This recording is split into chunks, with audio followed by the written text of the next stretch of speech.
అర్హులైన రైతులకు ration card లేకున్నా 2 లక్షల వరకు రుణమాఫీ చేస్తామని రాష్ట్ర వ్యవసాయ శాఖ మంత్రి తుమ్మల నాగేశ్వరరావు చెప్పారు. ఎంపీలు, ఎమ్మెల్యేలు, ఎమ్మెల్సీలు, ఐఏఎస్లు, ఇతర ఉన్నత అధికారులకు రుణమాఫీ వర్తించదని తెలిపారు. ఈ నెల 18న లక్షరూపు రుణాలు మొత్తం 6,000 కోట్లకు పైగా జమ చేస్తామన్నారు. ఆగస్టు 15లోగా మిగతా 1,00,000 రుణమాఫీ చేస్తామని పేర్కొన్నారు. ఆయన విలేకరులతో మాట్లాడారు. మా ప్రభుత్వం ముఖ్యమంత్రి రేవంత్ రెడ్డి హామీ ఇచ్చిన విధంగా ఆగస్టు 15 నాటికి రుణమాఫీని పూర్తి చేస్తాం. ఇందుకు మొత్తం 31,000 కోట్లు జమ చేస్తాం. కాంగ్రెస్ ప్రభుత్వం ద్వారా ఒకేసారి 2 లక్షల వరకు రుణమాఫీ చేస్తామని చెప్పాం. అందులో మొదటిసారి 1,00,000 చేస్తున్నాం. 18వ తేదీన 11.50 లక్షల మంది రైతులకు 1,00,000 రుణమాఫీ అవుతుంది. రెండో దఫా ఆగస్టు 15 నాటికి మరో 1,00,000 బ్యాంకుల్లో జమ చేస్తాం. తెల్ల రేషన్ కార్డులు లేని రైతుల వద్దకు వ్యవసాయ శాఖ అధికారులు వెళ్లి పరిశీలిస్తారు. రాష్ట్రంలో మొత్తం 32 బ్యాంకులు రైతులకు రుణాలు ఇచ్చాయి. నకలి పట్ట పాసు పుస్తకాలు పెట్టి రుణాలు తీసుకున్న వారిని గుర్తించాం. 1,00,000 జీతం ఉన్న వాళ్లకు రుణమాఫీ కాదు. అలాంటి వారిని 17,000 ఖాతాలున్నాయి అని మంత్రి తుమ్మల తెలిపారు. రాష్ట్ర రైతాంగ సోదరులందరికీ హృదయపూర్వక నమస్కారం.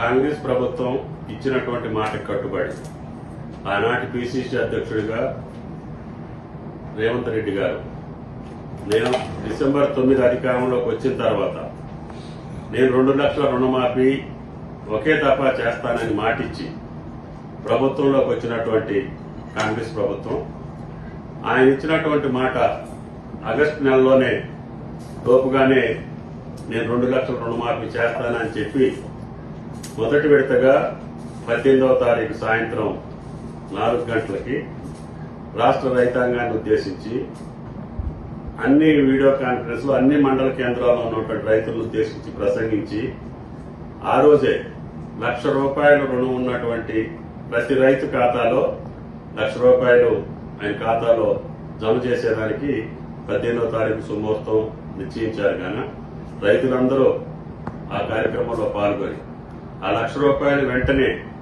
మీరు మళ్ళీ మీ చేతిలోకి తీసుకొని వ్యవసాయాన్ని పండగ చేయాలని చెప్పి రాష్ట్ర ప్రభుత్వం కోరుకుంటుంది. మిగతా 1,00,000 రూపాయలు కూడా అతి కొద్ది రోజుల్లోనే మీ ఖాతాలోకి జమ చేసేదానికి రాష్ట్ర ప్రభుత్వం సర్వశక్తులు వడ్డీ మాట నిలుపుకోవడం కోసం ప్రయత్నం చేస్తుందని చెప్పి రైతు సోదరులకు విజ్ఞప్తి చేస్తున్నాం. కాబట్టి ప్రతి పైసా వ్యవసాయానికి ఉపయోగపడాలి, ఆ రైతు భూమిలో ఆనందం కనపడాలి.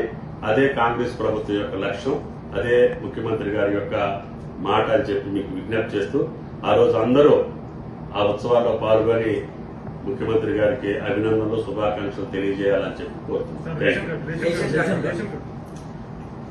ఆ రుణమాఫీకి సంబంధించి కొంతమంది వ్యక్తులు వైట్ కార్డు చూపించి భూతాన్ని చూపిస్తున్నారు. ఇది కేవలం గత 2 సంవత్సరాల్లో 2 దఫాలుగా జరిగినటువంటి రుణమాఫీలో ఏ పద్ధతిలో జరిగిందో అదే పద్ధతిలో ఈ రుణమాఫీ కూడా జరగబోతా ఉంది. కాబట్టి ఎవరు కూడా ఆందోళన చెందాల్సిన పని లేదు, మాట్లాడిన ఇద్దరు కూడా ఆందోళన చెందాల్సినటువంటి అవసరం లేదు. మీరు మొదటి దఫా 4 సంవత్సరాలు 4 విడతలుగా ఇచ్చి రైతుకు ఉపయోగపడనటువంటి రుణమాఫీ, రెండోసారి 20,000 కోట్లుంటే 11,000 కోట్లే వేసి 1,00,000 రూపాయలకే మీరు రుణమాఫీ చేయలేనటువంటి దుస్థితి నుంచి ఈరోజు ఒకేసారి 2 లక్షలు మాట ప్రకారంగా మొదటి పంట కాలంలోనే రుణమాఫీ చేస్తా ఉంటే వాటి గురించి మీరు ఈ రకంగా మాట్లాడటం అనేది రైతాంగం అసహించుకుంటుంది. కాబట్టి దయచేసి మీరు కూడా దాన్ని ఆలోచన చేసి మీ పద్ధతిలోనే రుణమాఫీ జరుగుద్ది. మీరు చేసినటువంటి నామ్స్ ప్రకారంగానే ఈసారి రుణమాఫీ జరుగుద్ది. పంట రుణం తీసుకున్నటువంటి ప్రతి ఒక్క రైతు ఖాతా